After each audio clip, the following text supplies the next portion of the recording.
94.3 The Dude is very grateful to our men and women in uniform. We're proud to recognize local members of our military by turning the spotlight on them right now in our Soldier Salute. I'm your host, Sergeant First Class Retired Don Sorensen, and on today's Soldier Salute, we're speaking with Lieutenant Colonel Chuck Slagle, the commander of the 3rd Battalion, 39th Infantry Basic Training. Chuck, tell us about yourself. Yes, sir. I'm from Claremore, Oklahoma. I joined the Army in 1994. I went to basic training in Fort Knox, Kentucky. After that, I went to New Mexico Military Institute, where I earned my commission in 96 to 99. I was in the Oklahoma Guard and also went to school at Oklahoma State University, and I got a degree in biology there and came on active duty in 99. And then from there to this point, been able to serve in striker brigades, infantry brigades, armor brigade at the company to field grade level. My wife Terry and I were married in 2000 when I was a lieutenant. We presently have 3 boys: Thomas, who's soon to be 9 months old; Dexter, who's 5 years old; and Charlie, who's 10 years old. And we like to fish. Chuck, before you came to Columbia, South Carolina, you were in Germany. I bet that was exciting. Sir, it was a blast. I had the good fortune of working for the Asymmetric Warfare Group. I was the liaison officer between AFRICOM, Africa Command, and European Command. And with that job, I got to travel all throughout Europe and even down to Turkey once. But with all that, we had the great fortune of being able to take some leave. And so we were able to take a month of leave, and we got to go to Waterloo on Waterloo Day. We got to take the Channel up to England and then travel around through England, take a ferry over to Ireland, drive around Ireland, and then take another ferry down to France. Being a kid growing up in Claremore, Oklahoma, I never thought I'd get the chance to have such an adventure in service. We really enjoyed it, and so did the boys. I'm from a small town. This is one of the things I want for my sons, is to see that the world's a great big place. The Army's been able to help me do that. Chuck, as the commander of a basic training battalion, you've got drill sergeants working for you. That's one of the toughest jobs in the military. How do you help those guys? Well, sir, the mission is continuous. We've talked about a team and how a team can help you out. One of the ways is your teammates have to look out for you. And a lot of times when you get to know someone, you can tell by the set of their shoulders if they're struggling or not. And if they can share with you what they're struggling with, that's a big part of it. But there's other things we do within the command. We say 2 out of 3 isn't bad. Over the course of the year, we try to give people their special days, whatever they might be, birthday, anniversary, or whatever. We also do the in-cycle pass. These are some of the ways we can help them out. But it's also mainly linking them up with the great resources that the Army has to be able to address any issue that might present itself.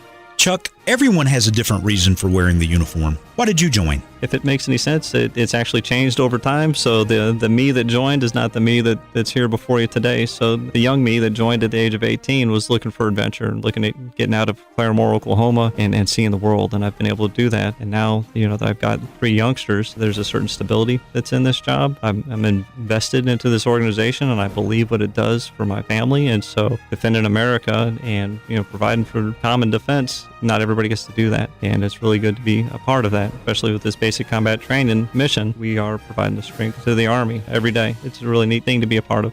Chuck, we've got Victory Week coming up at Fort Jackson, and that's a big deal, not just to Fort Jackson, but to the whole Columbia area. I understand you've got a pretty important role to play with that. Don, Victory Week runs from the 2nd to the 9th of June. Starts off with a post-run. The entire installation gets together and goes on a run with the commanding general. At the end of that day, on the 2nd of June, in the evening, we've got an Army and Fort Jackson birthday celebration. There's going to be a concert, cake cutting, fireworks. It's going to be a good time. The next big thing is that Monday, on the 4th of June, we've got another Come Meet Your Army tour. It's in the evening. You can contact Moran Hill. Her phone number is 803-751-1474. She can help arrange for anybody that's interested to come and see young trainees conduct the Normandy invasion course. The next big day is on the 6th of June. We've got another Come Meet Your Army tour. Starts off with seeing a graduation. 213 has their family day, and the Golden Knights are going to jump in as a part of that. The Army Marksmanship Unit will be there after that. So there's many things that are coming into town to help us celebrate this big event for Fort Jackson and for the Army. We want y'all to come and celebrate with us to Hilton Field, where the graduations are held. Please come join us. Fort Jackson's 101st birthday and the Army's 243rd birthday.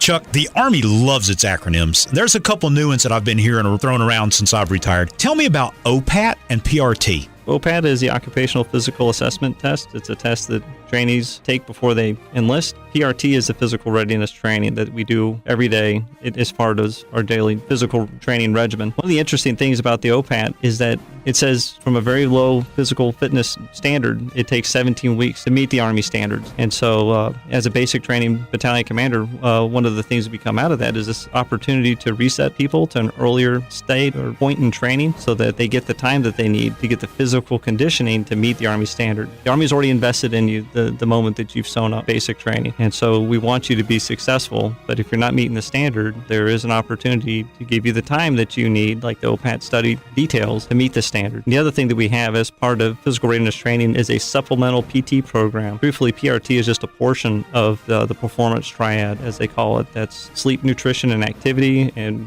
in particular, we're talking about the activity portion. And within the activity, the trainees that are struggling to meet the standard do a supplemental PT program. We're able to focus on form, and we're able to focus essentially on sports psychology as far as goal setting and things like that so that they can achieve the Army standards. Chuck, military basic training is one of the toughest challenges many people will ever face. We have summer surge coming up, a lot of young people getting ready to step foot onto Fort Jackson. What advice do you have for them? This is one of the great things that I get to do on the job is I get to talk to these young trainees when they first show up. And one of the main things that I tell them is take it one day at a time. There's no secret way to get to the end of basic training in anything less than 10 weeks. And so you've got to take it one day at a time. You're going to have good days, you're going to have bad days, but you got to take it one day at a time. I also tell them to write letters home. You don't get written unless you write. That's just a big part of taking it one day at a time is that a letter can help you get through the day. Basic training is focused on combat. More than anything, combat is living in the moment. That's one of the key outcomes of basic training is to make a high-performing individual who can join a team and be able to perform the first hour of combat. I think that's one of the important things is learning to live in the moment, and is one of the reasons why you have to take it one day at a time. Thanks for joining us in our Soldier Salute, presented by Little Pig's Barbecue. Serving Columbia since 1963 with that bodacious buffet. By Lexington Guns and Shooting Range, veteran owned and operated. And by Love Plumbing, Air, and Electrical. Love to help you love your home.